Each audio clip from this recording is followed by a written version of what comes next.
Good day, brothers and sisters, friends. Such a large family we have, isn't it? And what a blessing. I want to start this video thanking the Lord for His mercy, His grace, His compassion that He has on all of us. And I want to discuss today a very strong vision dream that I had. And it is about the culling of humanity and the trial that is going to come upon Israel. And it begins where I was in spirit as an observer in a city.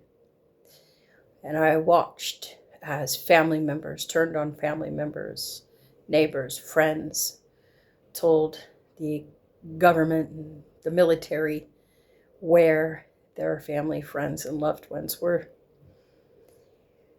who were hiding out. And then I was transported into the woods. The people who went to escape into the woods, they were jumping into the river, hoping that if they could follow the stream down, they would be safe. But the military was still able to get them. And everyone was brought into, I'm going to call them camps. And everyone was forced to have some kind of identification through a computer system. I'm not sure if it was a DNA thing or what, but people were in lines waiting for their turn to be a part of this system. And in a facility in particular that I was in with these lines of people, there were military in dark clothing with weapons slung across their shoulders, in their hands, and they really meant business. It was very, you couldn't argue with these guys. And you had to have this system that required you to be a part of the, I don't know, it was like a merging with the internet maybe, but and I watched people be taken away into the back, and I knew that they would face maybe I think possibly a firing squad of some sort. And I was once again, remember this is me in spirit, and I stood in front of a soldier. He couldn't see me. And I was looking down at the floor, and down, sitting cross-legged, was a Native American in front of me. He was very somber, very soft, and very quiet. And as I observed him, he looked at me and caught my eye, and I thought that was really odd because I knew I was only there in spirit, but yet somehow he could see me. And he simply looked at me and he said, "Am I still beautiful? Am I still beautiful?" And I looked at him, and with all seriousness, I said, "Yes, you are." And he said, "Good."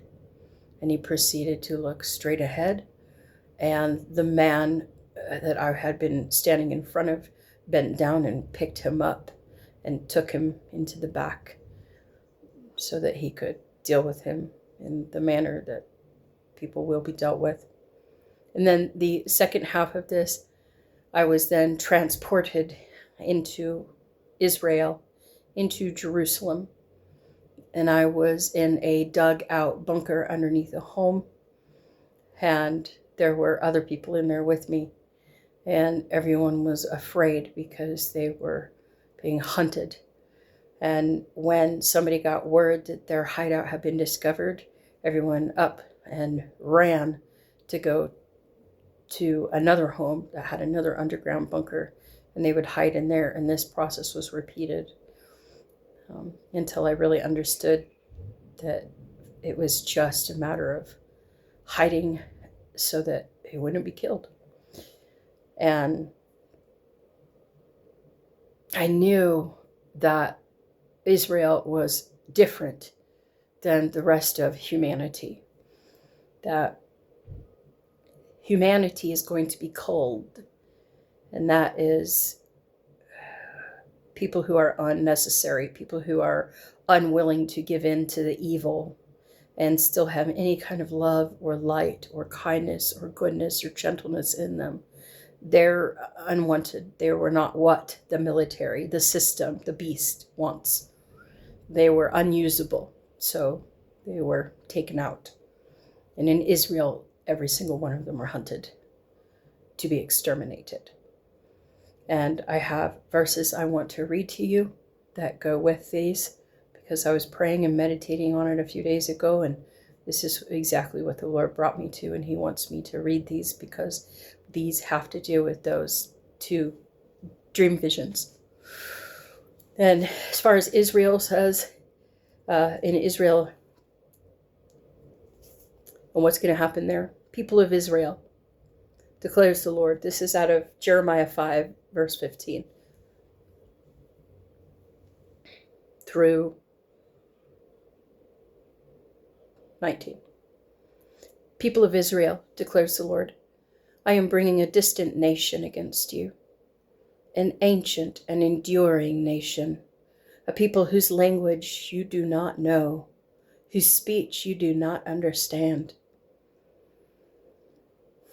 Their quivers are like an open grave. All of them are mighty warriors. They will devour your harvests and food, devour your sons and daughters. They will devour your flocks and herds, devour your vines and fig trees. With the sword they will destroy the fortified cities in which you trust. Yet even in those days, declares the Lord, I won't destroy you completely. And when the people ask, why has the Lord our God done all this to us? You will tell them, as you have forsaken me and served foreign gods in your own land, so now you will serve foreigners in a land not your own.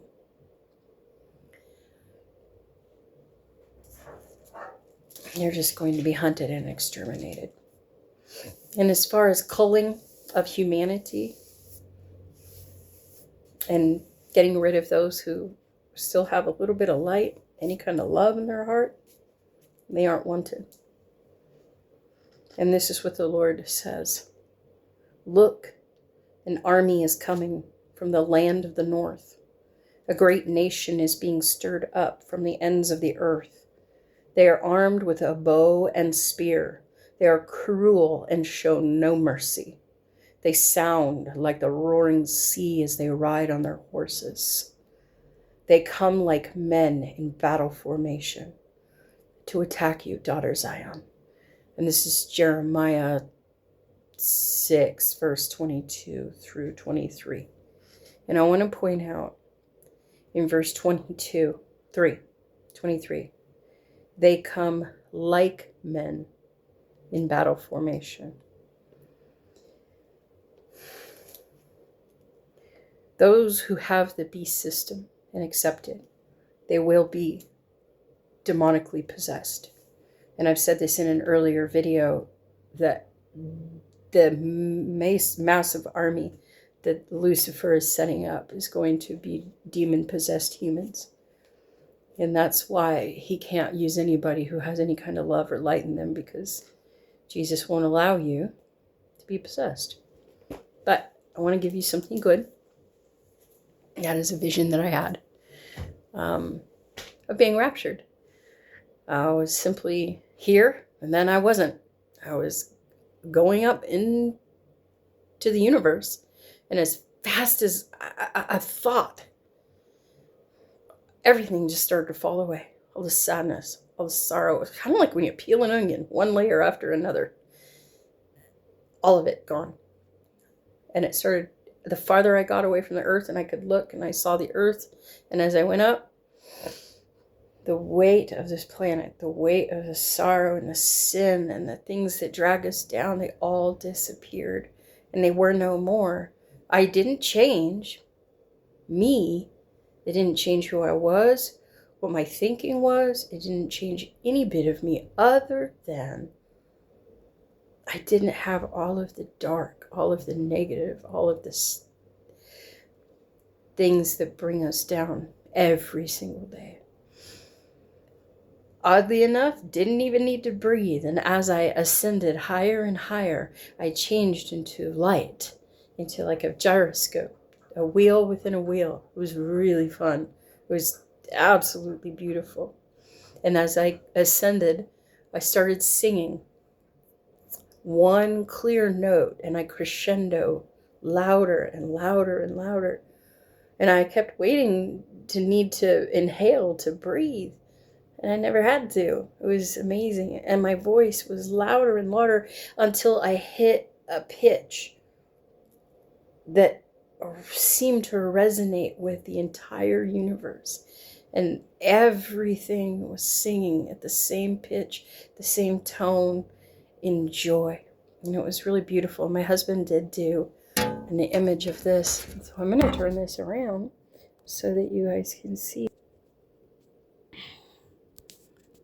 So this is the image he drew, and there was the earth way down there, tinier and tinier, and I was up on the stars, and all I could do was just look up and just sing. Oh, it was so beautiful, you guys.